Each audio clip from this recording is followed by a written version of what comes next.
Lauren Whitmore entered the Plaza Hotel's glittering ballroom 7 months pregnant, believing her husband would stand beside her. Instead, Connor Hale humiliated her in front of Manhattan's elite. Golden chandeliers illuminated the donors, executives, and socialites gathered for the evening, but Lauren felt completely alone.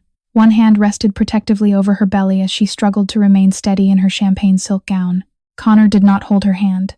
He did not ask whether she was tired. He barely acknowledged that she existed. When several donors approached, he leaned close without changing his polished smile. "Don't stand so near me," he whispered. "You're making me look sloppy." Lauren's throat tightened, but she forced herself to smile at the guests. She had spent years protecting Connor's reputation, helping him build connections, and standing beside him through every difficult season. Now, when she needed his support most, he treated her like an embarrassment. Connor stepped onto the stage and lifted the microphone. "Ladies and gentlemen, thank you for joining us tonight." The room applauded. Then he turned slightly toward Lauren and lowered his voice. "Try not to waddle when you walk. It's humiliating." The cruelty struck harder than she expected. Around them, guests laughed at something Connor said next, unaware that his pregnant wife was seconds away from breaking. Lauren's vision blurred as the ballroom dissolved into flashing cameras, champagne glasses, and smiling strangers. But Connor had made one serious mistake. He believed Lauren would continue protecting him no matter how badly he treated her. He had no idea that before the gala ended, the woman he publicly shamed would finally stop hiding the truth, and his perfect life would begin collapsing in front of everyone. Then Connor did the unthinkable. He slid an arm around another woman, sleek, stunning, predatory, and introduced her as the real future of Hale Tech's public image. The woman pressed closer, smiling with practiced sweetness, and the guests, hungry for scandal, leaned in. Lauren's breath caught, her pulse roared in her ears. She felt the humiliation rising like fire up her throat, and then the double doors of the ballroom swung open. Every head turned. Conversations died mid-sentence. A shockwave of recognition spread like electricity because the man who walked in wasn't just anybody. It was Maxwell Whitmore, her father. And he did not look amused. The silence inside the plaza after Maxwell Whitmore's entrance was so sharp, so sudden that Lauren felt it slice straight through her. She should have felt relief knowing her father was finally here, yet all she felt was dread. She wasn't ready for him to see her like this. Not fragile, not humiliated, not broken. Connor, however, recovered quickly. He always did. He flashed a grin so artificial it practically glowed under the chandeliers. "Maxwell," he said loudly as if greeting royalty. "What an honor to see you here tonight." But Maxwell didn't look at him, not even a glance. His storm-gray eyes locked onto Lauren, sweeping over her face, her pale lips, the stiff way she held herself. His jaw tightened. That single reaction, quiet, controlled, dangerous, terrified Lauren more than any raised voice ever could. Connor moved closer to Maxwell, undeterred. "If I'd known you were coming, I would have arranged a proper welcome. Hale Tech and Whitmore Holdings could do great things together, you know." Lauren closed her eyes for a moment. Connor wasn't just tone-deaf, he was blind. Blind to her pain, blind to the tension suffocating the room, blind to the fact that Maxwell Whitmore was not a man who tolerated disrespect toward family, even when he didn't openly show affection. "Lauren," Maxwell finally said, voice low but resonant. "Step over here." A command, not a request. Her breath quivered. She tried to move, but Connor's hand clamped around her arm. "She's fine where she is," he said with a soft chuckle, as if Maxwell were merely an impatient guest. "Pregnancy hormones. You know how it is." A stunned murmur rippled through the crowd. Maxwell's eyes dropped to Connor's hand gripping his daughter. They hardened into cold steel. Lauren gently pulled away, trying to keep her dignity intact, but Connor's fingers tightened. "Don't make a scene," he muttered under his breath. "People are watching. You embarrass yourself enough already." Maxwell took a single step forward, just one. Yet it felt like the ground shifted beneath all of Manhattan. "What did you just say to my daughter?" Maxwell asked. Connor laughed, though sweat gathered at his temple. "Come on, sir." Lauren gets emotional. "She knows I'm joking. Right, honey?" He nudged her, urging her to agree. Lauren swallowed. The room blurred again. Every cell in her body begged her to stay silent, to avoid conflict, to avoid disappointing everyone like she'd spent her whole life doing. But then she saw it, her reflection in one of the ballroom mirrors. A woman who looked exhausted, hurt, small. a woman who used to believe she deserved more. Lauren lifted her chin. "No," she said quietly. He wasn't joking. Whispers exploded like wildfire. Connor's smile cracked for the first time that night. "Lauren," he hissed, "don't start." End quote. Maxwell turned fully toward Connor now, shoulders squared, presence expanding like a storm cloud ready to break. "You humiliated her in front of 300 people," he said. "And you dare put your hands on her?" Connor paled. No one moved. No one breathed. Even the orchestra faltered. Lauren's heart pounded so violently she felt it in her throat. This was spiraling faster than she could process. She didn't want a war. Not here. Not now. But wars don't wait for permission. And then, as if fate wanted to ensure the night shattered completely, a cameraman from a financial news outlet stepped closer, microphone raised. "Miss Whitmore," he said, "is it true your daughter is separating from her husband?" The ballroom erupted. Lauren's knees buckled, and Connor finally snapped. Connor had always been a master of slipping out of uncomfortable situations. But not tonight. Not with cameras circling, investors whispering, and Maxwell Whitmore watching him like a predator measuring whether to strike. The pressure pressed against him, cracking the polished mask he wore so effortlessly. And into that crack stepped a woman who made the entire room shift. Sienna Carter, Haltech's PR director, glided forward in a midnight blue gown that shimmered under the chandeliers like a knife dipped in starlight. She moved with purpose, confidence, and the smug air of someone who believed she had already won long before the game began. "Connor," she purred softly, placing a perfectly manicured hand on his arm. "Don't let them rattle you. People always twist what they don't understand." Her voice dripped sympathy. Her smile dripped poison. A ripple of recognition moved through the crowd. This was the woman they had all heard rumors about. The one seen leaving Haltech at midnight wearing sunglasses. The one who always hovered too close to Connor during press events. The one who now dared to stand beside him, beside Lauren, during a public scandal. Lauren felt her lungs tighten. Her baby shifted uneasily, mirroring her distress. She pressed a hand to her belly, grounding herself, but the hurt throbbed hot beneath her skin. Sienna's gaze slid to her with calculated sweetness. "Oh, Lauren," she said with faux innocence, "you really shouldn't stress yourself tonight. It's not good for the baby. You know how fragile pregnancies can be." Maxwell's eyes narrowed. Even he, a man known for restraint sharper than steel, looked like he might combust.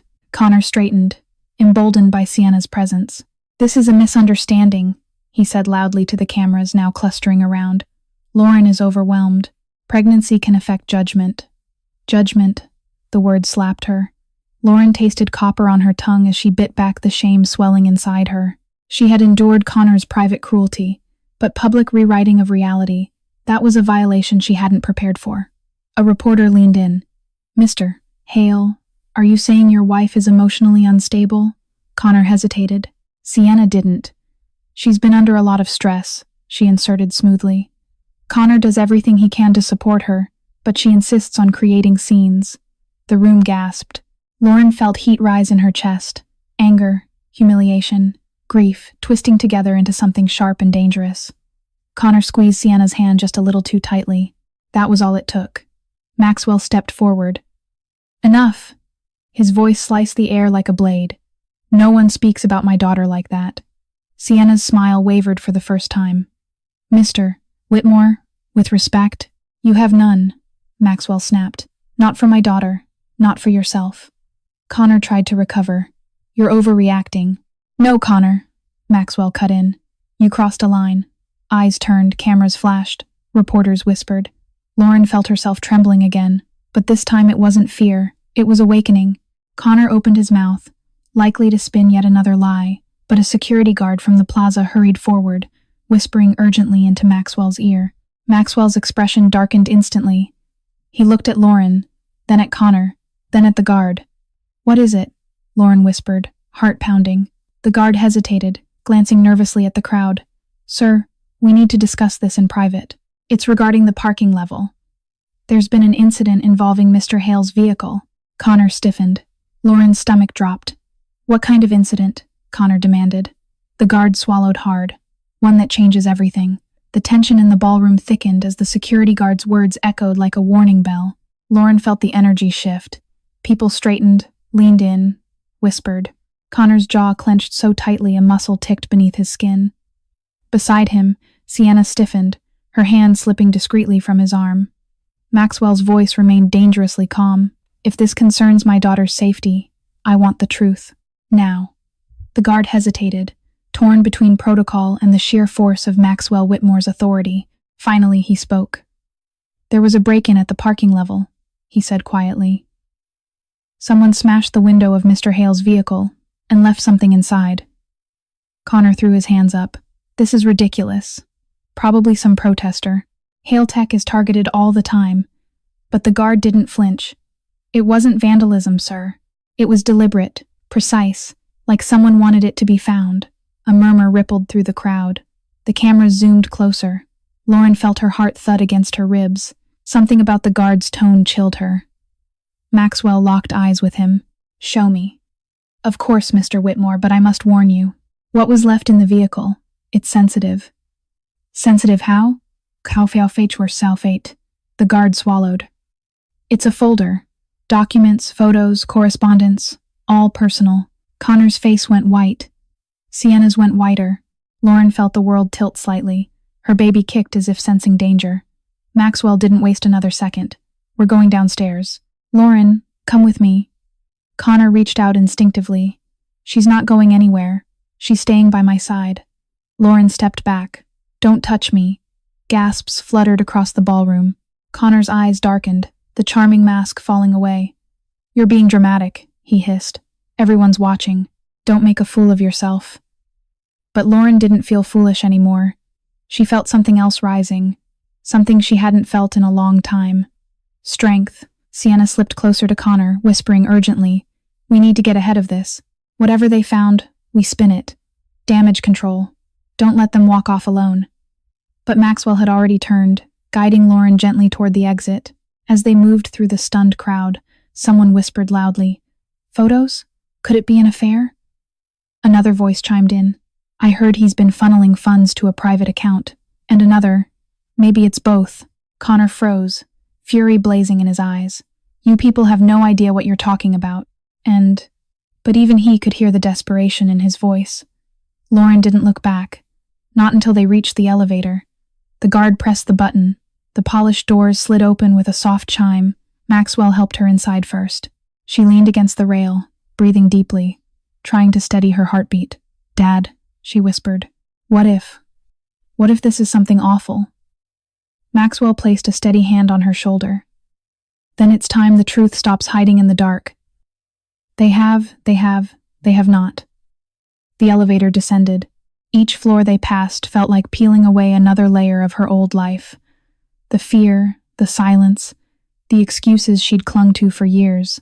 Finally, the doors opened to the dimly lit parking level. There, under the cold fluorescent light, Connor's luxury black SUV sat with shattered glass glittering across the concrete like ice. The back door was open.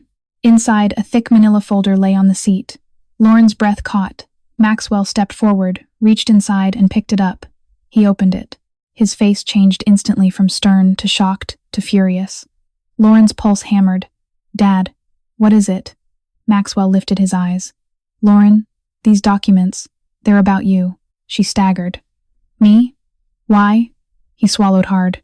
Because, sweetheart, your husband's been hiding something that could destroy you. Lauren had never seen her father's face look like that. Maxwell Whitmore was a man known for his composure, controlled, strategic, unshakably calm, even in boardrooms where billions shifted with a signature. But now his hands trembled slightly as he turned through the pages in the manila folder. He wasn't trembling from fear. He was trembling from fury. Lauren swallowed hard, watching him scan document after document, her pulse thundering through her ears. Dad, what is it, please? Just tell me. It's everyone. Maxwell inhaled sharply, almost as if the truth itself scraped his lungs. These, he said tightly, are reports Connor filed with a private investigator. Lauren blinked.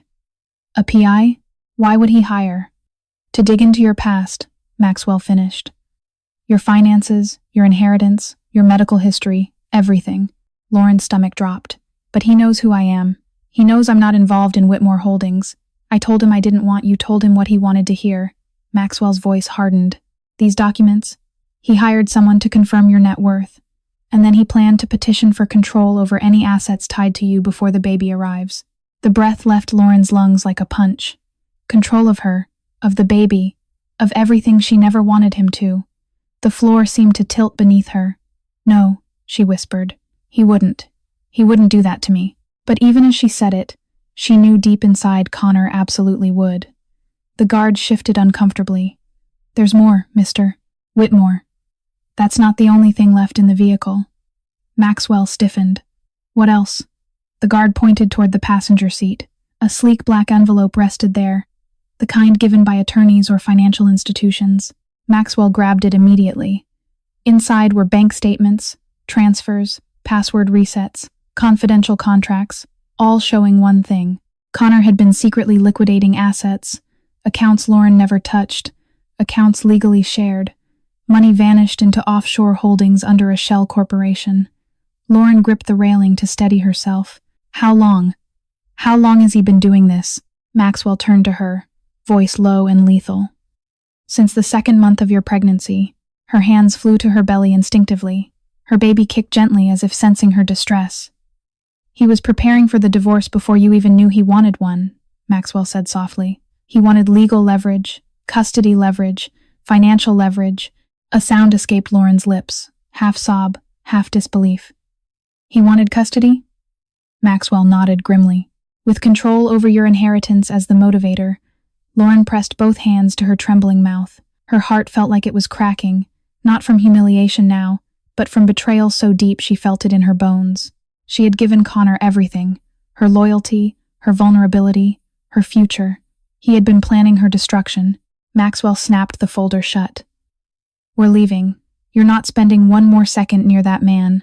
But as they turned toward the elevator, the metal doors slid open, and standing inside was Connor, breathing hard as if he'd sprinted. His tie was loose, his expression frantic. Lauren, he said, voice cracking, listen to me. Whatever they told you, whatever they showed you, it's not what it looks like. Maxwell stepped between them. You're done speaking to her. You're done touching her. You're done. Connor ignored him, eyes locked on Lauren. Please, you don't understand. There's something else, something bigger happening. Lauren backed away. Bigger than betraying me? Bigger than stealing from me? Connor's eyes darted to the folder in Maxwell's hand. Then his voice dropped to a whisper filled with panic. They're coming for me, Lauren. And if you walk away right now, you'll be in danger too. You don't know the whole story yet, but you're about to. Lauren stared at Connor, her pulse hammering as fear and fury tangled inside her. This was the same man who had humiliated her in front of hundreds, the same man whose betrayal was now documented in the folder clutched in her father's hand. And suddenly he wanted to act like they were on the same side? Maxwell moved protectively in front of her. You're done, Connor. Don't take another step. Connor lifted both hands as if surrendering. Maxwell, please.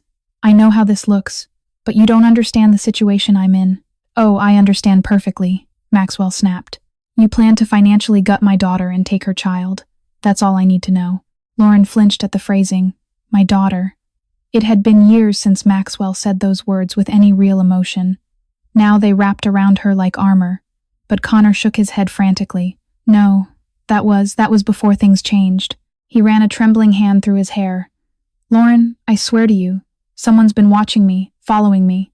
Tonight's break-in, it wasn't random. Maxwell scoffed.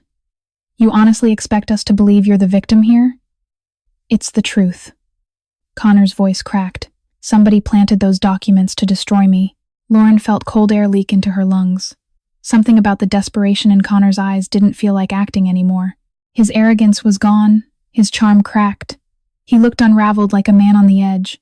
Who would want that? Lauren asked quietly despite herself. Connor swallowed hard. People I shouldn't have trusted. Investors I thought were backing Hail Tech. There were side deals, private ones. We promised them deliverables, numbers, results that we couldn't hit in time. Maxwell's expression darkened. Are you telling me Hail Tech is falsifying data? Connor hesitated too long. Lauren felt her stomach twist, not just from betrayal now, but from fear of how far this went. Connor, what did you do? I tried to fix it, he blurted out. I tried to keep everything afloat. If Hail Tech collapses, those men don't lose investments. They lose millions they can't afford to lose. They're not men who forgive failure. Maxwell's gaze sharpened like a knife. Are you telling me you're entangled with people connected to organized crime? Connor's silence was answer enough. Lauren's breath hitched. Oh my God. Connor stepped closer, almost pleading. Everything I did, every transfer, every file, every move, it was to protect us, to protect you. They threatened to go after my wife if I didn't deliver. Your wife? Maxwell growled. The same wife you humiliated tonight? Connor flinched. Shame flickered across his features, but the fear drowned it instantly. Everything spiraled. I made mistakes, yes, but I've been trying to outrun something much bigger than one bad decision. Lauren pressed both hands to her belly. Her child kicked a reminder of everything she had to protect. If what you're saying is true, she whispered, then why humiliate me tonight? Why act like I meant nothing? Connor's voice broke because they were in the room. Two of them, watching me, watching you. I thought if I created distance, they'd stop looking at you. I thought humiliation was safer than attention. Lauren staggered. Maxwell caught her elbow. Sweetheart, breathe. Tears welled in her eyes. Not from heartbreak this time, but the horror of realizing she might have been a pawn in something she never saw coming. The guard stepped forward suddenly. Mr. Whitmore. Mr. Hale. You should look at this. I have a Zent. He held up a security tablet. Footage played. A figure in a hooded jacket approached Connor's SUV earlier that evening. They weren't rushing. Not panicked. Not sloppy. They moved with surgical precision. Then they turned slightly toward the camera. The face was partially visible. Lauren inhaled sharply. She knew that face. She'd seen it tonight, standing beside Connor, smiling, pretending innocence. Because the person who broke into the car, planted the documents, and set the trap was Sienna Carter. For a moment, the parking level fell into a silence so dense, it felt suffocating. The only sound was the low hum of ventilation as the security footage replayed on the tablet. Sienna Carter in her sleek coat and high heels slipping into the dim garage like she owned the shadows. Lauren covered her mouth, eyes widening. She set you up, she whispered. Connor staggered back against his SUV, disbelief twisting across his face. That's impossible. Sienna wouldn't. She's been helping me manage the fallout. She's been sleeping with you, Maxwell, cut in sharply, but not loyal to you. You chose someone who could destroy you the moment it benefited her. Connor looked like he'd been punched. His breath shook as he replayed the image again and again, each second carving deeper into his denial. The guard pointed to the timestamp. She entered the garage an hour before the gala. She knew exactly where your vehicle was parked. She disabled 2 cameras near the stairwell, but not this one. Lauren's chest tightened. If she wanted to trap him, why now? Maxwell answered without hesitation. Because taking down a CEO at the height of a public event creates maximum impact, maximum humiliation, maximum headlines. Connor's voice cracked. But why? Why would she betray me like this? Lauren stared at the footage, mind racing. Maybe she was never on your side. Maybe she was working with the investors you mentioned. If Hale Tech collapses, someone else steps in, someone they can control. Maxwell nodded. And a scandal involving your marriage, your finances, and your company would hand them everything they need. Connor closed his eyes as if the truth weighed too heavily to bear. I thought she cared. She told me she believed in me. She said she'd help me fix everything. Lauren almost laughed, a soft, painful sound. She fed your ego, Connor. That's not care. That's leverage. He blinked rapidly, swallowing the reality he'd been too blind to see. The guard stepped closer. There's something else. When she planted the folder, she also left a tracking device under your car's chassis. Lauren stiffened. A tracker on his vehicle? Yes, ma'am, the guard said. Someone wanted to monitor his movements or set him up for something worse. Maxwell's eyes darkened. A setup this precise isn't about embarrassment. It's about control, and control turns into blackmail. Connor's voice faltered. Lauren, I swear I didn't know. I didn't realize how deep this went. Lauren looked at him, truly seeing him for the first time, not as the man she married, but as a man who let his greed blind him. And you dragged me and our baby into this mess without telling me. He couldn't deny it. Not now. Not with evidence glittering across the cracked concrete like broken truth. Before anyone could speak again, The elevator dinged sharply. The doors slid open and there she was. Sienna Carter, calm, composed, dressed in the same shimmering gown she wore upstairs. But now her eyes gleamed with something cold and unrecognizable. "Well," she said lightly, stepping out as if she were arriving to a photo shoot. "I guess the secret's out." Connor stepped toward her, fury shaking his voice. "Why? Why would you do this to me?" Sienna tilted her head, lips curving into a small chilling smile. "Because, sweetheart, you were never the prize." Lauren froze. Maxwell's jaw tightened. Sienna's gaze slid to Lauren, unbothered, almost triumphant. "You were." Lauren felt her heart stop. She tried to speak, but Sienna lifted a hand. "And now," she added, voice dripping with something sharp and dangerous, "it's time you knew the rest. Because I didn't just set up Connor, Lauren. I've been watching you, too." Lauren felt the air thicken as Sienna's words echoed, each syllable slicing through the cold parking level. "I've been watching you, too." It didn't make sense. Not yet, but everything about Sienna's calm posture, her steady breathing, her poised smile told Lauren this woman had been preparing for this moment far longer than any of them realized. Maxwell stepped forward. "If you think you're intimidating my daughter, you're making a very expensive mistake." Sienna didn't flinch. "Mr. Whitmore, with respect, your money doesn't scare me. I didn't come after Lauren because of fear." Her eyes slid to Lauren. "I came after her because she's the one thing standing in the way." "The way of what?" Lauren asked, her voice barely above a whisper. Sienna let out a soft laugh. "Your husband truly didn't tell you anything, did he? He kept you sheltered, polished, tucked away like a pretty accessory." Then her smile sharpened. "Connor was supposed to quietly step aside from Haltech. A new CEO was already chosen, but your little pregnancy announcement ruined the timeline." Lauren blinked. "What does my baby have to do with anything?" Sienna arched a brow. "Everything.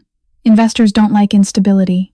A pregnant wife, a fragile marriage, a looming inheritance. It makes you a liability. And Connor refused to cooperate once he realized he could negotiate using you." Connor looked stunned. "I didn't, Sienna. I never." "Oh, stop pretending," she snapped. "You wanted leverage over Whitmore Holdings. You thought tying yourself to Lauren's child would make you untouchable. Entrusted." Lauren's world spun. "He used my pregnancy?" Sienna shrugged. "For someone who insults your intelligence, he relies on it a lot." Connor turned to Lauren, desperate. "I made mistakes, but I never used the baby, Lauren, I swear." Sienna cut him off. "He did, but he wasn't smart enough to pull it off. That's why the investors turned to me instead." Lauren felt a chill pass through her. "You? What could you possibly offer them?" Sienna stepped closer, voice smooth as glass. "Competence, strategy, and no emotional ties." Her gaze flicked to Connor. "He thinks he was betrayed tonight, but the truth is he was obsolete months ago." Maxwell's voice dropped. Dangerous. "You orchestrated this entire setup so they could remove him?" "Not just remove him," Sienna grinned. "Destroy him publicly, financially, permanently. A clean slate for the next phase." Lauren shivered. "And what does any of that have to do with me?" Sienna's expression softened not kindly, but almost regretfully. "Because they don't just want Haltech, Lauren." Her eyes locked onto hers. "They want Whitmore Holdings." Maxwell stiffened. "That will never happen. My company is protected." "Is it?" Sienna asked lightly. "Because I've already met 2 board members. Charming men, really. They seem very open to alternatives." Lauren felt the blood drain from her face. Sienna wasn't simply climbing the corporate ladder. She was planning a takeover, and Lauren was the key. "You tried to frame Connor," Lauren said slowly, connecting the pieces. "So he'd be forced out. Then you destabilize the Whitmore family through me. They get both companies." Sienna smiled. "See? You're smarter than he gives you credit for." Connor lunged toward her, fists clenched. "You won't get away with this." 2 more security guards rushed forward, but Sienna didn't move. She simply met Connor's rage with chilling calm. "Oh, but I already have," she whispered. "Because while you've all been down here," she lifted a sleek, vibrating phone from her clutch. "The board upstairs just voted." Lauren's heart stopped. Sienna smiled, victorious. "Haltech has a new CEO tonight." Connor froze. Maxwell paled. Lauren whispered, "Who?" Sienna stepped forward, graceful, lethal, unstoppable. Me. Then she added, almost sweetly, and that's only the beginning. Though and the parking level felt colder now, as if Sienna's announcement had sucked the warmth straight out of the concrete walls. Connor staggered backward, one hand gripping the edge of his shattered car door, like he needed it to stay upright. You, he whispered, voice cracking. You think you can run Hale Tech? Sienna smiled, the kind of smile that belonged to a woman who had never once doubted her own ambition. Not think, Connor. I already am. She held up her phone. The vote was unanimous. Every board member upstairs has signed. You're out. Connor looked like he'd been gutted. Lauren felt an unexpected heaviness settle in her chest. Not sympathy for him, but a strange sense of closure. He had spent years making her feel small, unimportant, replaceable. Now he knew exactly what that felt like. But Sienna wasn't finished. She turned her gaze toward Lauren, studying her expression. You're quieter than I expected. I thought you'd be celebrating. Lauren lifted her chin. I don't celebrate destruction, even when the person deserves it. Sienna tilted her head. That's what makes you so easy to use. Maxwell stepped forward, fury simmering beneath his controlled posture. If your goal is to threaten my daughter, you're going to walk out of here with regrets. Sienna didn't even blink. I'm not threatening her. I'm warning her. The guard shifted, unsure whether he should intervene. But Maxwell's subtle hand signal kept him back. Sienna continued, her voice dropping lower, colder. You think this ends with Connor's downfall? You think the people who funded this want just one company? Her eyes narrowed. They want Whitmore Holdings. And they want it now. Lauren felt her pulse spike. Why? What does any of this have to do with my father? Sienna smirked. Because your father's properties sit on several development sites that certain people want access to, and he's refused their offers. Repeatedly, publicly, embarrassingly. Maxwell's jaw tightened. I don't negotiate with criminals. That's exactly the problem, Sienna said. So they went for a different approach. Strategy, influence. She motioned toward the folder Maxwell held. Your husband was plan A, but he's been disappointing. Connor lunged toward her again, but Lauren grabbed his arm before he could reach her. Stop, Lauren whispered.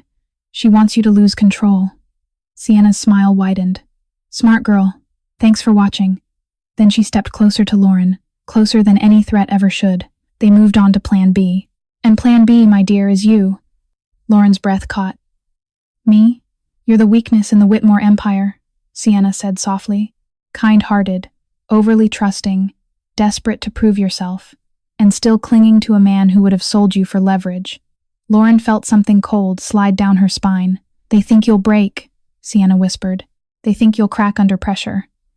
And when you do, the whole empire collapses with you. Maxwell's voice thundered through the garage. Over my dead body. Sienna shrugged. Not necessary. Over the right scandal, perhaps. Connor suddenly jolted forward, eyes wide with realization. The photos, he said. The folder. The car break-in.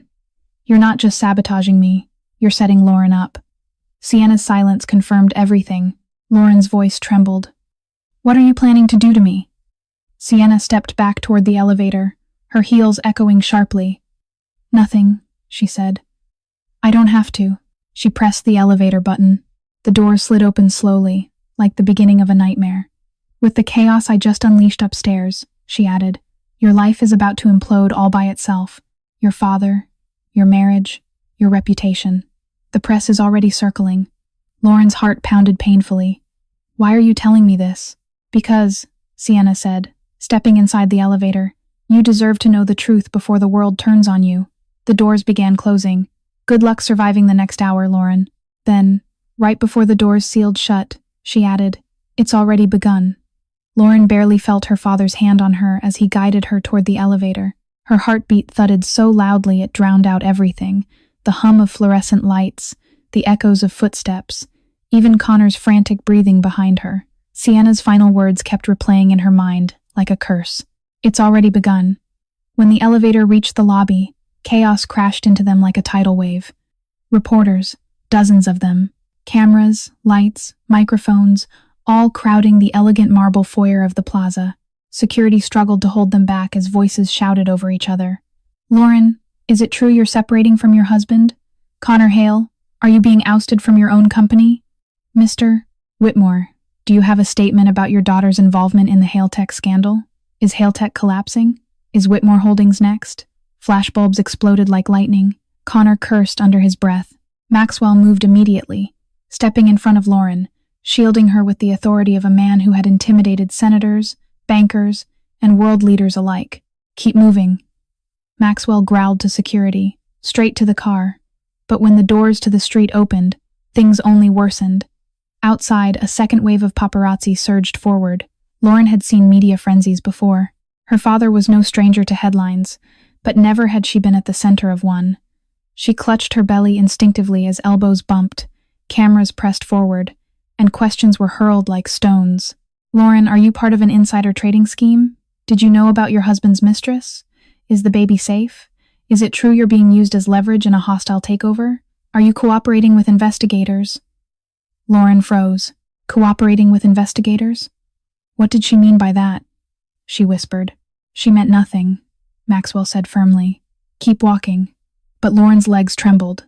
Dad, she said, this would implode in an hour. Sienna had this planned.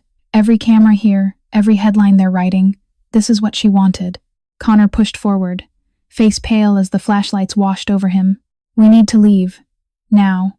If they get that footage to the investors before we can make a statement. Hailtech. But a reporter's voice cut him off sharply. Mr. Hale, is it true the SEC is opening an investigation into your financial records? Connor froze mid-step. What? Lauren breathed. The reporter shoved a phone toward them, breaking news already spreading. Connor Hale under federal review, alleged asset diversion connected to offshore accounts. Lauren felt her skin go cold. This isn't possible, Connor whispered. They promised me time. Who? Maxwell demanded. The investors or the men you owe? Connor didn't answer. They reached the black SUV waiting at the curb. Security hurried them inside, slamming the doors behind them as cameras continued to flash. Inside the car, silence fell thick and suffocating. Lauren turned to Connor. How long have you known this was coming? He rubbed his face. Defeated. Weeks. Maybe months. I tried to stop it, but I didn't know who was pulling the strings. And then Sienna? She was one piece, Maxwell snapped. There's someone above her, someone orchestrating this. Body. Lauren swallowed, her throat burning. Sienna said, I'm plan B, that they think I'm the weak point. Connor looked at her, then really looked at her for the first time in months. You were never the weak point, he said quietly. You were the shield, and that's exactly why they want you gone. Tears stung her eyes. Why me? Because, Connor whispered, destroying you destroys your father, and destroying your father gives them everything. The SUV sped through Manhattan traffic. Sirens wailed in the distance. Red lights reflected off the windows like warning flares. Maxwell reached for Lauren's hand and squeezed it gently. No one will touch you. Do you understand me? But before she could answer, her phone buzzed sharply. A text message. Unknown number. Lauren, I'm sorry. I tried to warn you earlier. They're moving fast. Check the news. Her stomach knotted. She opened the link. A live headline flashed across the screen. Breaking. Evidence surfaces suggesting Lauren Whitmore knew about Hailtech fraud. Lauren's breath stopped. Someone had used her name. Someone had used her signature. Someone was framing her. Connor stared in horror. Lauren, that's not real. You didn't sign anything. Maxwell's fury ignited like a wildfire. This is war. Lauren's phone buzzed again. Same unknown number. This time, only one sentence. They're coming for you next. The SUV sped through Manhattan, weaving between lanes, its tinted windows flashing with city lights. Lauren pressed her trembling hands against her belly, trying to calm the frantic fluttering inside. Her baby felt everything, every spike of fear, every jolt of panic. She whispered softly, It's okay, sweetheart. Mommy's here. But she wasn't sure if she believed it. Maxwell was on the phone with his security chief, issuing orders with a tone she hadn't heard since she was a child. No one enters the building without clearance. Double security at the penthouse. Sweep the garage. No exceptions. A pause. And bring the lawyers. All of them. Connor sat hunched forward, hands clasped, staring blankly at the floor like the last of his defenses had collapsed. For the first time, he looked like a man broken not by Sienna, not by the board, but by his own choices catching him. Lauren forced herself to breathe. Why would someone send me that message? Who's trying to warn me? Connor didn't answer. Maxwell did. Someone inside the circle, he muttered. Someone who knows what's coming before it hits. Someone close enough to hear the orders, but clever enough to stay hidden. Lauren swallowed hard. A traitor with a conscience. Or buyer's remorse, Maxwell said. Either way, we'll use it. Just then, the SUV took a sharp turn. Lauren frowned. This isn't the way to the penthouse. What do you want to do? We're not going home, Maxwell said. It's compromised. Lauren blinked in confusion. Compromised? How? Before Maxwell could answer, the driver spoke for the first time, his voice tight. Sir, your home security reported an attempted breach. 2 men tried to force entry through the service elevator. Lauren grabbed the seat. Were they caught? No, ma'am. They escaped before backup arrived. Her blood ran cold. Connor whispered. They're accelerating. They want leverage before the morning news cycle. Once the story breaks, Maxwell cut him off. It already has. The SUV stopped abruptly in front of a nondescript building in Tribeca, one of Maxwell's lesser-known properties. Unmarked, unlisted. A place meant for emergencies, not guests. Security ushered them inside quickly. The interior was stark, bare concrete walls, industrial lighting, steel doors. Lauren felt her anxiety spike. It didn't feel like protection. It felt like a bunker. Inside the safe house, Maxwell motioned her to sit. We'll keep you here until we identify the source of the leak and neutralize the threat. But Lauren's breathing grew uneven. Dad, they're saying I knew about the fraud. They're saying I was involved. His eyes softened, just barely. We'll prove you weren't. But what if they create more fake documents? She whispered. What if they use my name against me again? They can't destroy what you don't sign. Maxwell promised. Connor shook his head. You don't understand. They don't need her to sign anything. They just need her to look guilty long enough for the stock to plunge and chaos to spread. That's all they want. Lauren's chest tightened. So, I'm already a target. Connor nodded slowly. You always were. You just didn't know it. A heavy silence settled. Then, a faint beep echoed from the corner of the room. Lauren stiffened. What was that? One of the guards rushed to the security console. His face paled. Sir, someone bypassed the outer door sensors. Maxwell stood immediately. Impossible. This building is off-grid. The guard hesitated. Then whoever it is had the code. Lauren felt a chill creep up her spine. Footsteps approached from the corridor. Slow, deliberate, confident. Connor whispered, horrified. It's them. They found us. The lights flickered. The metal door handle began to turn. Maxwell pushed Lauren behind him, shielding her. The door opened, and standing there, not a criminal, not a hired gun, was someone none of them expected. Someone who should have been on their side.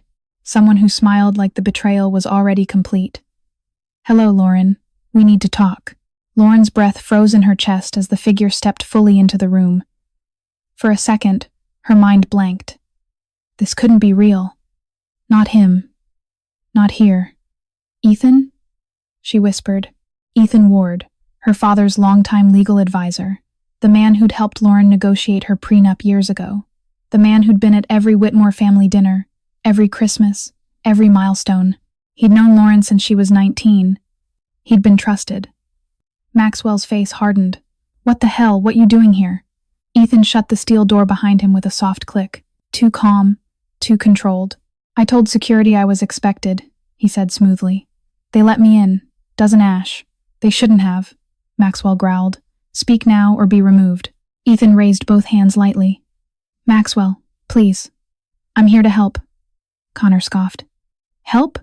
He walked through the door like a man delivering a funeral notice. But Lauren couldn't speak. She couldn't move. Something in Ethan's eyes, an unsettling steadiness, made her skin crawl. Ethan sighed and looked directly at her. Lauren, I need you to come with me. Right now. Lauren stepped back instinctively. Why would I ever go anywhere with you? Because staying here isn't safe, Ethan said. Because every minute you remain in this building, the danger gets closer. Because the people coming for you, Maxwell cut him off sharply. How do you know who's coming? How do you know they found this location? Ethan hesitated for a fraction of a second. A fraction too long. Lauren felt the answer punch her in the chest. You told them. Ethan's jaw clenched. Lauren, you told them where I was, she said, her voice shaking. You let them breach the penthouse. You got the codes to this building. Ethan wet his lips slowly, choosing words. I did what I had to do. Maxwell stepped forward, eyes blazing. You've been on my payroll for 16 years, and I've been patient for 16 years. Ethan snapped back. You never trusted me with real authority. You made promises you never kept. You left me cleaning up the messes of your empire while you groomed heirs who didn't want them. His gaze flickered to Lauren. And one heir who didn't appreciate what she had. Lauren's pulse hammered. This is about envy? Ethan's expression cracked, revealing bitterness that must have been festering for years. This is about being overlooked, being underestimated, being the man who did all the work and got nothing. If you want a Deva, Connor muttered. So you joined forces with the same people who tried to destroy me. Ethan shrugged. They wanted access, influence, and I wanted what I deserved. Lauren shook her head, stunned. So you framed me? You helped them forge those documents? Ethan didn't deny it. Maxwell moved like a storm. You're finished, Ethan. You hear me? Finished. Ethan smiled, slow and chilling. You can't touch me. Not this time. He reached inside his coat. Security drew their weapons immediately, but Ethan pulled out nothing more than a single USB drive. This, he said softly, lifting it, is the real threat. Lauren felt her throat dry. What's on it? Proof, Ethan whispered, that you, Lauren Whitmore, authorized financial transactions linking Whitmore Holdings to Haltech's offshore accounts. Lauren's knees nearly buckled. I know, Ethan said, but the digital trail says otherwise. He placed the USB on the table. You have 1 hour before these files go public. Unless Lauren stared at him terrified. Unless what? Unless you come with me, Ethan said calmly. Alone. Cooperate. Tell the press the transfers were your idea. Maxwell exploded. Over my dead, Ethan raised a hand. If she doesn't, the baby becomes part of the investigation. Lauren felt the world collapse beneath her. You wouldn't. I would, Ethan said quietly. They would, and it will be too late once the story breaks. End quote. Connor slammed a fist on the table. You monster. But Ethan only looked at Lauren. Choose, Lauren. Your reputation or your child. Lauren's heart pounded painfully against her ribs. She looked at her father, at Connor, at the guards. No one had an answer. No one could save her. She was trapped, cornered, out of time. Ethan extended his hand slowly. Come with me. Lauren stepped back, but before she could speak, the safe house lights suddenly went out. Total darkness swallowed the room. And then, a voice, not Ethan's, whispered from the doorway. Lauren, don't move. Darkness swallowed the safe house, thick and absolute, so complete that Lauren felt it press against her skin. One hand flew to her belly, instinctively protective. Somewhere to her left, Maxwell cursed under his breath. Connor stumbled against the metal table. The guards drew weapons, their movements tense and uncertain. And Ethan, his silhouette vanished the moment the lights died. Lauren's heart pounded like a hammer against her ribs. Dad? She whispered into the void. I'm here. Maxwell answered immediately, voice steady but tight. Stay behind me. The unknown voice spoke again, calm, low, close enough that Lauren felt the warmth of breath against her ear. Don't move. They cut the power, but I've got you. It wasn't a voice she feared. It was a voice she recognized. Elias, she breathed. A hand, gentle, reassuring, gripped her arm. Yeah, it's me, Elias Ward, her college friend, the one she once considered her closest confidant, the one who drifted from her life when she married Connor, the one she hadn't seen in almost 5 years. And now here he was, predicament, in the middle of a blackout, inside her father's secret safe house. Connor's voice echoed harshly. Who the hell is that? Elias? What is he doing here? But Elias ignored him. Lauren, listen carefully. You're being set up for something much bigger than tonight. Those files Ethan brought, they're real fake, but real enough to bury you. Her throat tightened. So, Ethan really framed you? Elias finished. And he did it weeks ago.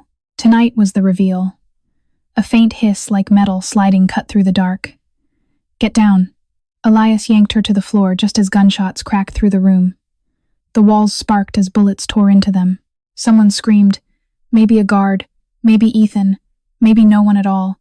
Chaos erupted in the pitch black. Maxwell shoved Lauren behind a steel pillar. Stay low. Connor threw himself to the ground beside her. They're trying to kill us. Elias's voice called out over the noise.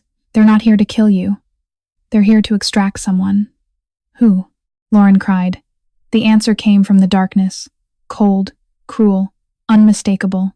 Her. Ethan's voice. Lauren's blood froze. A click, a door opening, footsteps. Elias swore softly. He's trying to take you. That's the plan. Lauren felt her stomach twist. Why me? Because, Elias said through clenched teeth, you're the bargaining chip. They know you won't survive prison. They know your father will do anything to keep you out of it. Gunfire erupted again. Connor shouted, Ethan's escaping. A flash of emergency lighting flickered on, bathing the room in a weak red glow. Shadows warped across the concrete floor. Through the haze of smoke and panic, Lauren finally saw Ethan sprinting toward the emergency exit, clutching the USB drive and a second folder she hadn't seen before. Maxwell charged after him, but Elias grabbed his arm. Don't. That's what they want. They want you separated. Let go. Maxwell snarled. He's not taking my daughter's future. Elias held firm. If you chase him, you'll die. He's not acting alone. Lauren's breath caught. Elias, how do you know all this? He hesitated. For the first time, uncertainty flickered in his eyes. Because, he said quietly, I should have told you years ago. I've been involved with the organization behind this. I left them, but they don't let people walk away clean. Lauren felt her heart drop. You were one of them? Elias's voice cracked not with guilt, but with regret. I never knew they'd come after you. I never knew Ethan would take my place. The emergency lights flickered again. Maxwell stared at Elias, stunned. Why should we trust you? Elias exhaled shakily. Because I'm the only one who knows how to stop them. A loud crash exploded from the exit hallway. Ethan was gone, and the sound that followed wasn't gunfire. It was a scream. Connor's face went pale. That sounded like one of the guards. Elias stood slowly, eyes cold and focused. They're inside the building. He turned to Lauren. Get up. We have to leave. Now. She tried to stand, but her body suddenly stiffened. A sharp, twisting pain stabbed through her abdomen. Lauren gasped, clutching her belly. Elias, Dad, something's wrong. Another wave of pain hit harder. Her knees buckled, and when she looked down, a thin, terrifying streak of blood slid down her leg. Lauren's going into labor early. Panic tore through the safe house the moment Lauren's knees buckled. Elias lunged forward, catching her before she hit the concrete floor. Her breath came in short, jagged gasps. The red emergency lights washed across her face, highlighting the fear etched into every trembling line. Lauren, look at me, Elias said, his voice steady despite the chaos. How far along are you? 7 months, she whispered, gripping his shirt as another wave of pain shot through her abdomen. It's too early. It's too early, Connor swore loudly. She needs a hospital. Now. Maxwell knelt beside her, his composure cracking for the first time. Sweetheart, stay with me. Elias, what do we do? Can we move her? Elias's jaw tightened. We don't have a choice, but we have to be smart. If what I think is happening is really happening, they won't let her leave alive. Connor's eyes flared. What are you talking about? They want leverage, not murder. Elias shook his head grimly. Leverage only matters if the asset is intact, but if they think she'll expose everything, or that Whitmore Holdings is slipping out of their hands. Maxwell finished in a low growl. Then eliminating her creates chaos, and chaos gives them control. Lauren's pulse pounded in her ears, her breathing hitched. Please, she whispered, tears blurring her vision. Just get the baby out safe, please. Maxwell closed his eyes briefly, pain and fury crashing through him. We will, he vowed, gripping her hand. I won't lose you, as Tua. A sudden clang echoed from the hallway, metal boots hitting concrete. Elias cursed. They're close. One of Maxwell's guards rushed in, blood streaking his sleeve. Sir, there's more than one team. They're sweeping every floor.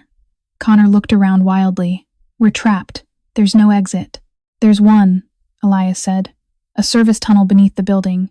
It leads to a maintenance shaft that connects to a loading dock across the alley. Maxwell narrowed his eyes. You know this how? Elias didn't sugarcoat it, because I used it to escape them once. Lauren moaned softly, gripping her stomach. Sweat beaded down her forehead. The pain was getting sharper, faster, too fast. Elias, she gasped. I don't think I can make it far. You don't have to walk, he said. Connor, help me carry her. For a heartbeat, Connor hesitated. Then without argument, he moved beside Elias. They lifted Lauren gently between them, her arms draped around their shoulders. The guard checked the hallway. Clear for now. Move. The group hurried through the dim corridor, Lauren's breath shallow and uneven. Every step jarred her stomach and fear clawed at her lungs. She whispered, My baby, please, not now. Elias tightened his grip. Just hold on. We're getting out.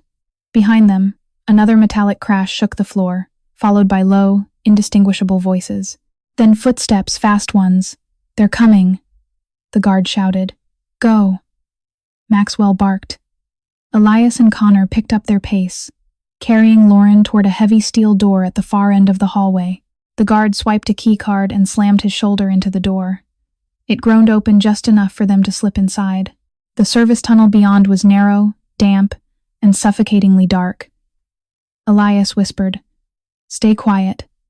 They'll hear us if we're not careful. But Lauren couldn't stay quiet. A new contraction ripped through her, sharp and deep. She cried out despite biting down on her lip. Elias froze. Connor froze. The guard's eyes widened. From behind them, a voice echoed through the tunnel. Male, cold, familiar. Well, the voice drawled. Looks like we caught up. Lauren's blood turned to ice. Because the man stepping into the tunnel, holding a gun, was the last person she expected.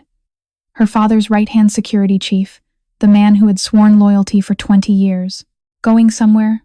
Miss Whitmore? The dim tunnel felt smaller the moment Maxwell's longtime security chief stepped into view, blocking their only path forward. His broad frame cast a long shadow across the narrow concrete walls. In his right hand, a matte black gun glinted faintly under the emergency lights. Lauren's breath hitched. A fresh contraction tore through her, forcing a quiet cry from her lips. Connor and Elias tightened their grip around her, but they couldn't hide the fear flickering in their eyes. Eric, Maxwell said, voice low, deadly calm. Put the gun down.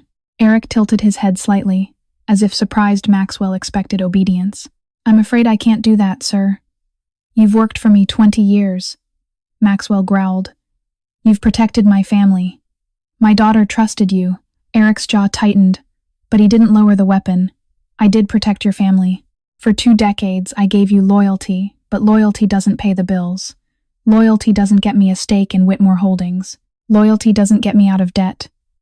His eyes flicked briefly to Lauren. Only briefly. But the cold indifference there sent a chill through her spine. Eric, she whispered painfully. Please, don't do this. A flicker of something human passed over his face, but only for a second. Lauren, I'm sorry. I really am, but this goes beyond me now, beyond you. They want leverage, and you're the piece they need. Maxwell stepped forward, fury radiating off him. You don't lay a hand on her. End quote. 200 and brighter. Eric raised the gun higher. Don't force my hand, Maxwell. One of the guards behind them reached for his own weapon. Eric fired without hesitation. The bullet hit the wall inches from the guard's head, ricocheting violently down the tunnel. Concrete dust exploded into the air. Next one won't miss, Eric warned. Lauren trembled. Dad, stop. Elias shifted slightly, positioning himself between Lauren and the gun. Eric, listen to me. She's in labor. She won't survive being moved across the city. Eric's expression didn't change. Not my problem. They want her alive, not comfortable. Connor snapped. You're delivering her to criminals. Eric shrugged. Criminals pay better than Mr. Whitmore ever did. Maxwell lunged. Elias grabbed him instantly. No, you'll get her killed. Eric's finger curled tighter around the trigger. The tension in the tunnel spiraled into a razor-thin wire ready to snap. Lauren gasped as another contraction ripped through her harder, sharper, crueler. She nearly collapsed, her knees buckling. Connor held her upright, but panic was rising in his eyes. Elias, Lauren choked out. I can't keep walking. Elias whispered urgently, "Just hang on a little longer. We'll get you out, I promise." Eric raised the gun toward her. "Time's up," he said. "Hand her over." "No," Maxwell snarled. Eric took a step forward, then another, gun aimed at Lauren's heart. And then, something shifted in Eric's eyes. Something snapped. Not hesitation, calculation. He glanced briefly over his shoulder like he expected someone. Someone who hadn't arrived yet. Elias noticed the motion instantly. "He's not alone," Elias whispered. "He's waiting for backup." Eric didn't deny it. "They're coming. Once they're here, you're all outnumbered. Might as well make this easy." Lauren clutched Elias's arm. "Please, don't let them take me. If we do, you're not going anywhere," Connor said fiercely. "Not with them." Eric sighed. "I really hoped you wouldn't fight this." He steadied the gun. A loud metallic clang echoed behind him. He turned, too slow.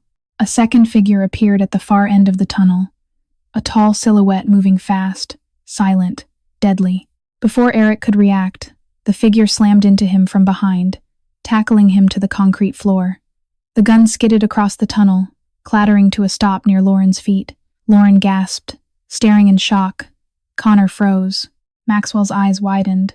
Elias whispered, "No, it can't be." The figure stood up, breathing hard, face coming into the dim red light, revealing someone none of them expected to see again. Not tonight. Not ever. Sienna Carter. For a full 3 seconds, no one moved. No one breathed. Sienna Carter's sleek dress torn at the hem, hair wild from running, blood streaking her cheeks, stood over Eric's unconscious body like a fallen angel carved from razor blades.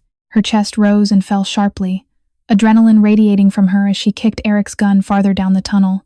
Lauren couldn't speak. The pain in her abdomen pulsed harder, but shock momentarily eclipsed everything. "Sienna, what are you doing here?" Sienna's eyes flicked to her sharp, calculating, desperate. "Saving your life, obviously. Try to keep up." Connor exploded. "You tried to destroy us. You framed me. You framed her." Sienna rolled her eyes. "Yes, and now I'm unframing you. People change." Maxwell growled. "People don't change in an hour."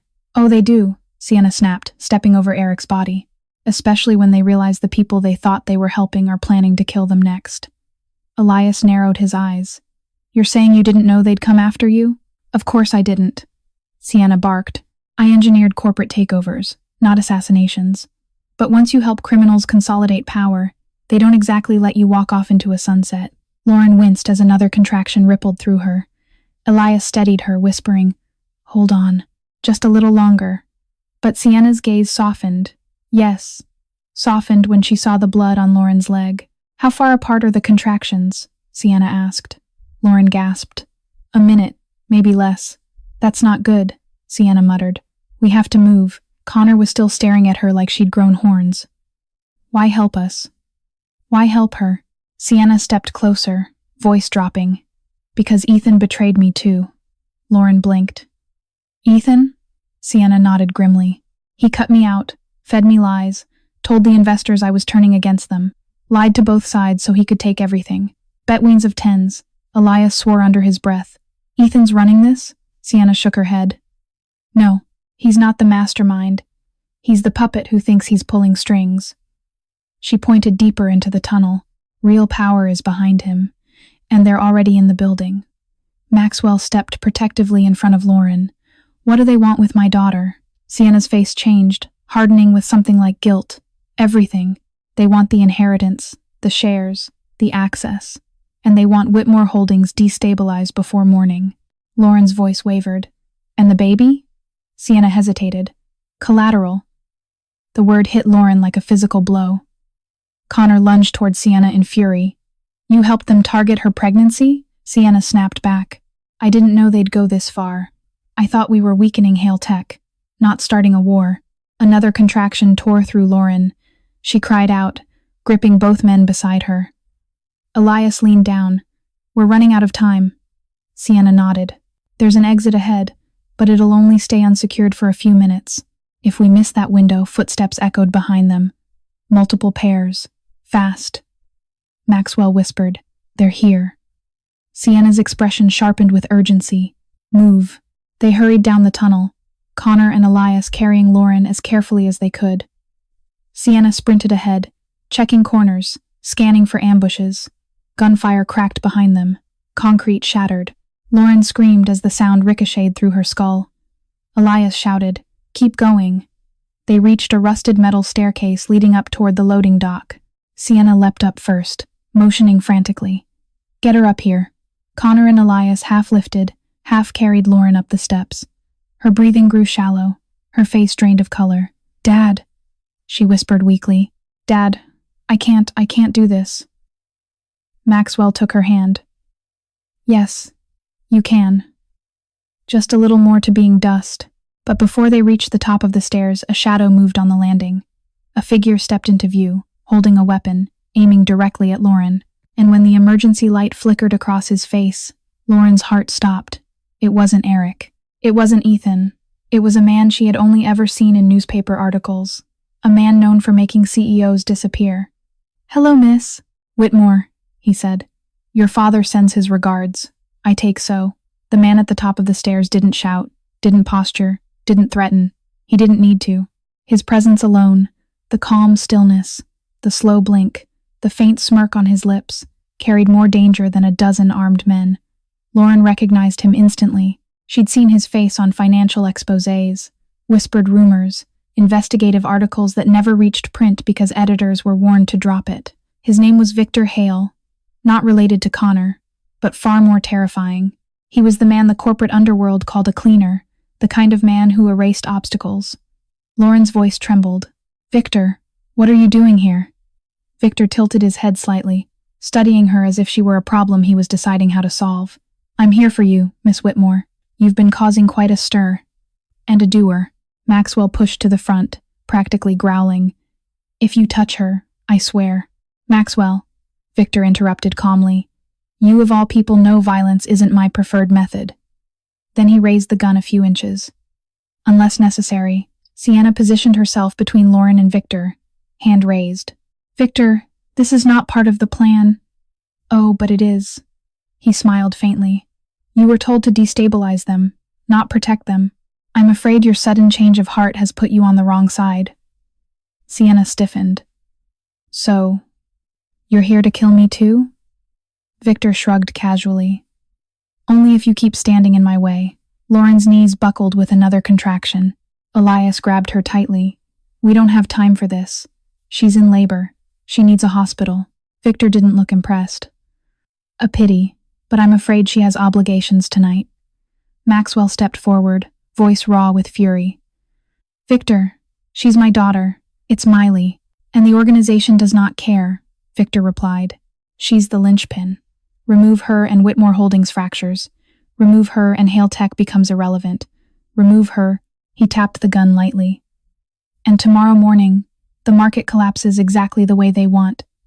Connor stared, horrified. "You're going to kill a pregnant woman to influence the stock market?" Victor smirked. "Please, don't oversimplify my work." A loud crash echoed behind them, the pursuing men getting closer. Victor lifted the gun, aiming directly at Lauren's heart. Elias stepped fully in front of her. "If you shoot her, you shoot me first." Victor actually chuckled. "I assumed as much," Sienna hissed. "Victor, she's innocent." "Innocence is irrelevant," he replied. "She holds power, and power frightens the wrong people." Connor braced himself. "We won't let you take her." Victor raised an eyebrow. "You? You're barely standing, Connor. Your fear is louder than your breath and words ignite." Connor's face twisted, but he didn't move. Maxwell, however, stepped forward again, shoulders squared, jaw set. "To get to her, you go through me," Victor sighed. "Such theatrics. You think being her father gives you leverage?" "No," Maxwell said. "But this does." He reached into his coat. Victor tensed instantly, and Maxwell pulled out a small black device. Victor blinked once. "A panic beacon?"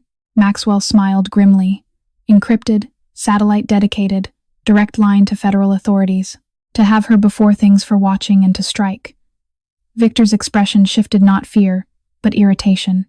"You won't call them." Maxwell pressed the button. A faint chirp echoed. Victor's jaw clenched for the first time. That was foolish. Maxwell raised the device. "By the time your men reach us, This entire tunnel will be swarming with agents. Elias whispered, "We have a chance. Go." Connor and Elias tried to move Lauren forward. She screamed as another contraction ripped through her. Victor stepped forward quickly, gun lifting again. "I warned you. This ends now." He steadied his aim. A gunshot exploded from behind him. Victor froze. His gun dropped. He staggered. Lauren stared, horrified and breathless, as Victor collapsed to his knees. Behind him, standing in the red glow of the emergency light, was someone else. Someone who should not have been there. Someone who held the smoking gun. Lauren's eyes widened. It was Ethan. For a moment, time seemed to freeze. Victor Hale, the man whose name sent CEOs into hiding, stared at the fresh wound blooming across his shoulder, shock flickering through his usually unreadable expression. His knees buckled, and he hit the metal steps with a heavy clang. Behind him, Ethan lowered the smoking gun with unsettling calm, as if he'd merely swatted a fly.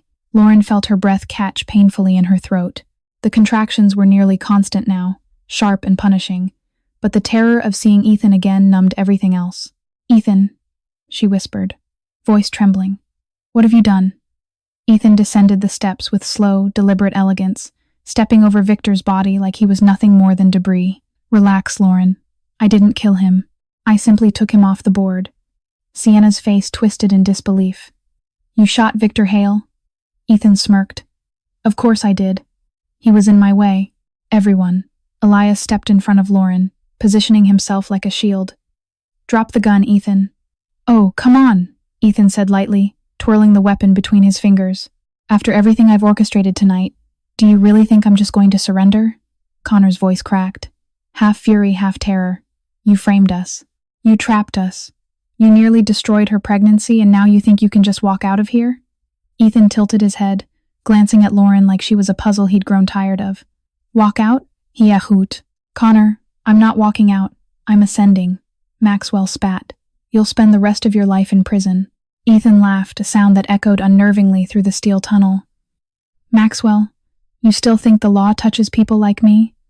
The people I work for own senators, agencies, companies. Do you really think a panic beacon is enough to stop them?" Maxwell didn't flinch. "It's not for them. It's for you." For the first time, Ethan's smile faltered. Lauren's breath hitched. She clutched her stomach as another contraction stabbed through her. "Elias, I can't keep going." Elias grabbed her hands, grounding her. "Just hold on, Lauren. We're almost out." Almost. But Ethan took a step closer, raising the gun toward her belly. "That," he said softly, "is exactly why I need you to come with me. Right now." Maxwell roared. "Get away from her." Ethan didn't even look at him. "This baby is worth more than all your buildings combined, Maxwell. A Whitmore heir? A guaranteed destabilizer? They'll pay any price to control it." Lauren felt cold dread pull inside her.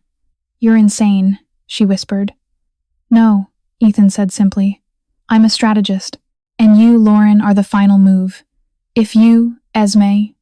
Sienna lunged forward, but Ethan pointed the gun at her instead. "Aha. You betrayed me already tonight. Don't try it again." Behind Ethan, Victor groaned weakly alive, but dazed. Ethan didn't bother looking back. "What's going to happen now?" he said calmly. "Is very simple. Lauren is coming with me. The rest of you stay here and wait for the feds," Maxwell summoned. "Meanwhile, my associates will intercept them before they ever reach the tunnel. Everyone wins." End quote. "No one wins," Elias growled.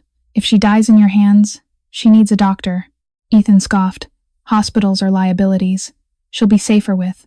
A new sound cut him off, a low rumble, growing louder. Ethan's brow furrowed. What as Maxwell's eyes widened? "That's not federal agents." Connor's face drained of color. That's a truck."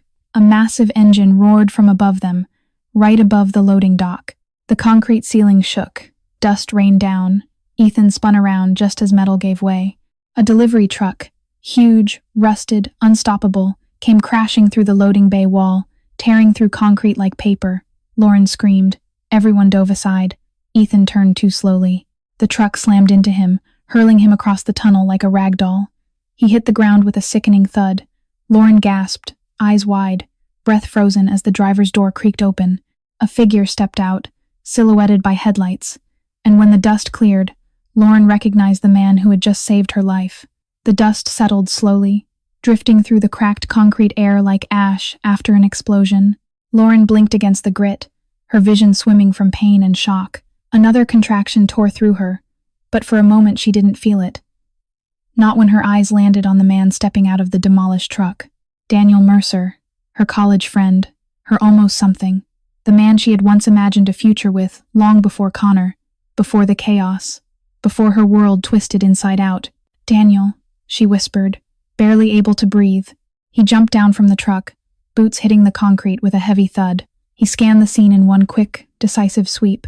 Elias shielding Lauren, Maxwell braced for attack, Sienna frozen, Connor pale, Ethan crumpled against the wall. Then his eyes met Lauren's. A different kind of shock flickered there. Fear, relief, and something deeper, something raw. "Lauren," he said, voice thick, "you're hurt." "She's in labor," Elias yelled. "Early and fast, we need to get her out." Daniel rushed to them, kneeling beside Lauren. "I'm here, I've got you." His hands were steady, warm, grounding. Connor bristled beside him.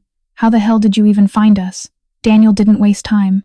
"Your father's company still uses old emergency channels. When the distress beacon pinged, I was nearby." His gaze sharpened. "And I knew she'd be the target." Maxwell frowned. "How do you know any of this, Daniel?" He hesitated only a second. "Because I used to work cyber intelligence for a private security contractor. And the men hunting Lauren, they've been on our radar for years." Lauren exhaled shakily. "You came for me." Daniel looked at her, and for a moment the chaos faded. "I always would." But reality snapped back fast. A groan echoed across the tunnel. Ethan. He was alive, bloodied, dazed, but not broken. His fingers twitched, scraping the floor, reaching for the gun that had skidded near him. Elias saw it first. "He's waking up," Sienna cursed. "We need to move." Daniel stood in a fluid motion, scooping Lauren into his arms like she weighed nothing. She cried out, her body too tender, the contractions too strong, but she clung to him instinctively. "We're getting you to safety," Daniel said. "No more running, no more hiding." But Ethan's voice slithered through the tunnel, ragged yet chilling. "Lauren, you're not leaving here." Daniel didn't look back. "Ignore him." Ethan coughed, blood splattering the concrete. "She belongs to us. She belongs to the organization. Her baby belongs too." Maxwell snapped. "Not one more word." Ethan lifted his head, eyes wild, unfocused. "You think you've won? You think a truck solves anything? You have no idea how deep this goes. There are people above me, above Victor, above everything." Connor stepped toward him, furious. "Shut up, Ethan." Ethan laughed, quiet, broken, terrifying. "This was never about Hail Tech. It was never about me. It was always about her." Lauren buried her face in Daniel's shoulder, shaking. "Please, Daniel, get us out." He tightened his hold on her. "I will." But then, a distant noise, a metallic clang, footsteps, multiple, fast. Elias spun toward the tunnel. "More of them?" Daniel's jaw clenched. "We won't outrun a full team." Maxwell squared his shoulders. "Then we make our stand here." "No," Daniel said. "You protect the perimeter. I'll get Lauren out." Connor stepped forward. "I'm going with you." For once, Daniel didn't argue. He simply nodded sharply. "Then stay close." Another contraction hit so hard Lauren screamed. Daniel held her through it, whispering, "I've got you. I've got you." Footsteps grew louder, closer. Sienna pointed. "They're almost here." Daniel turned toward the stairwell leading to the loading dock. "Everyone move." But before they could take a single step, a loudspeaker crackled to life overhead. A distorted voice echoed through the tunnel. "Don't bother running. The building is surrounded." Lauren's blood ran cold. Daniel froze mid-step, and the voice added, "Surrender the heiress now, or everyone dies." For a split second, the entire tunnel froze. The metallic echo of the loudspeaker still vibrated through the concrete, a chilling ultimatum hanging in the air. "Surrender the heiress, or everyone dies." Lauren trembled violently in Daniel's arms, another searing contraction ripping through her.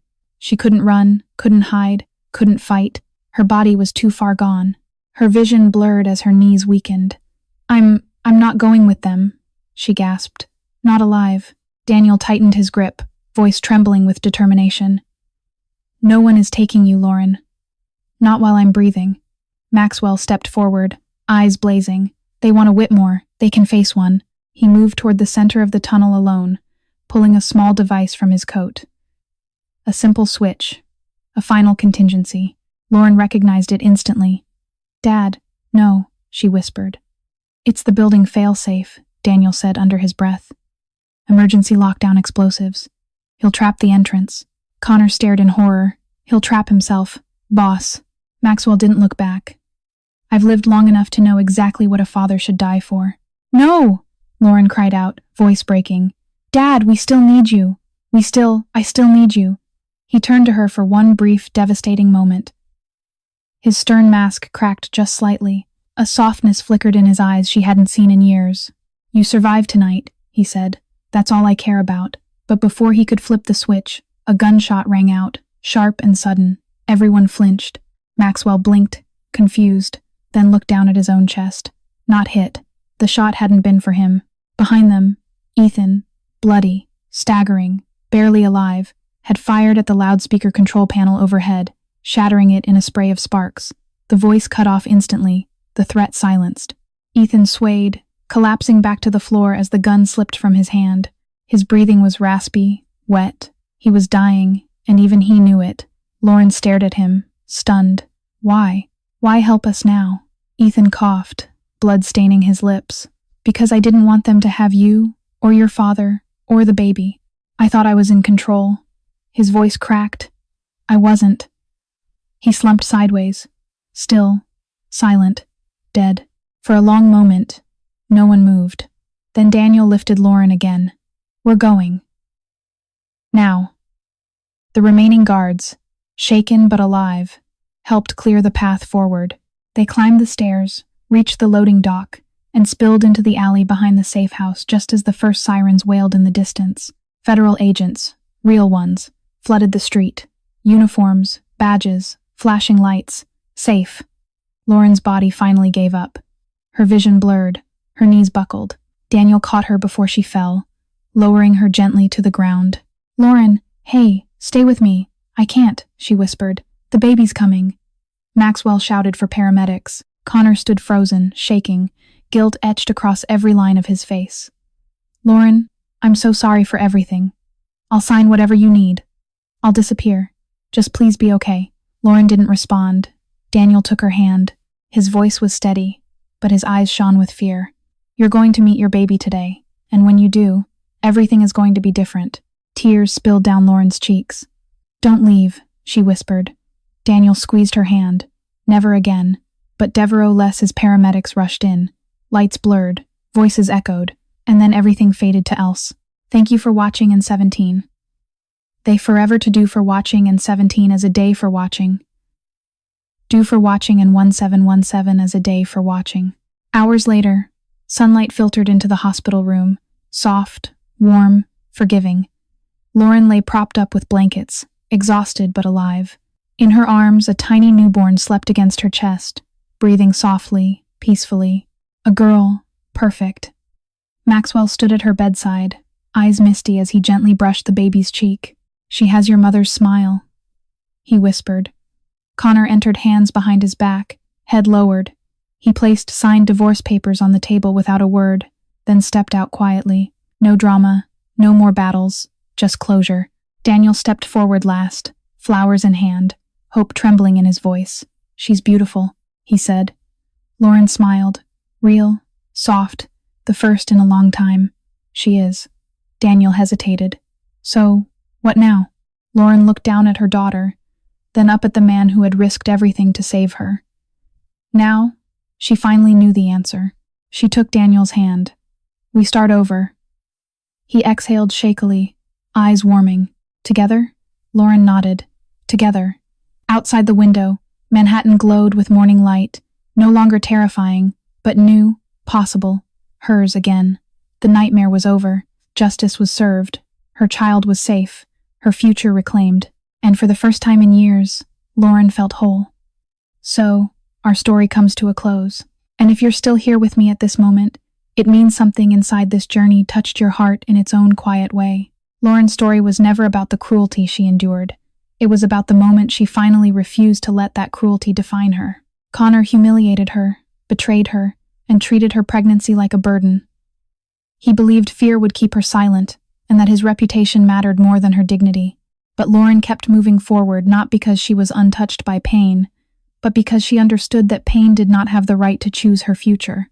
She could not control the lies told about her, the danger placed in her path, or the man Connor chose to become. She could only control what she did next, and she chose courage. Marcus Aurelius wrote, "The soul becomes dyed with the color of its thoughts." For too long, Lauren's thoughts had been shaped by fear, shame, and the belief that surviving meant remaining quiet. Now they were filled with clarity, self-respect, and the certainty that neither she nor her child would ever again depend on someone who treated love like a weapon. The woman who once stood trembling beneath the plaza's chandeliers was gone. In her place stood a mother who had survived betrayal, reclaimed her voice, and built a life no one else could control. Lauren had not chosen the storm, but she chose who emerged from it, and this time, she rose without asking anyone's permission.